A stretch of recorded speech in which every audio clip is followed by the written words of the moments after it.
On avait essayé d'organiser des voyages dans les années 80, ça n'avait pas tellement marché. OK. Parce que la pyramide des adhérents était pas assez grande. Il n'y avait pas assez de monde qui faisait du vélo. Pour que tu aies des voyages et des produits plus pointus, il faut que tu aies quand même une base. La base n'était pas assez là. Alors, les voyages qu'on avait organisés, c'était confidentiel. Là. Ça n'avait pas énormément marché. Donc, 94, on lance le premier grand tour avec 1000 personnes. Puis, on fait un volet camping puis un volet auberge. Parce qu'on peut pas juste être en auberge. Je peux pas héberger 1000 personnes puis faire 8 jours de vélo au Québec. Ça marche pas. Alors, on a un volet camping puis on fait un volet auberge pour 250 personnes. On se dit, ben, s'il y a personne en camping, bon, moi, on aura 250 personnes.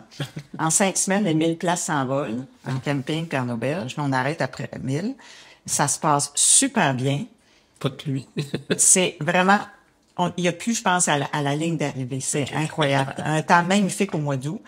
La deuxième année, on passe à 2000 personnes. Les places partent en 3 semaines. 2000 personnes qui partent faire un voyage de 8 jours. Puis c'est pas facile, là. C'était des journées moyennes de 90 km. C'est quand même, c'était peut-être pas des... Monsieur, madame, tout le monde. Oui, c'est ça. Puis les gens arrivent dans les premières années, 94, 95, 96, avec des vélos de montagne, des hybrides, pas des vélos de route. Des vélos tout croche. Ce qu'on avait à l'époque, exactement. Mais les gens commencent à réaliser, c'est pas le bon vélo. Si je veux faire 90 km par jour sur l'asphalte, ça marche pas. 8 jours. 8 jours, c'est ça.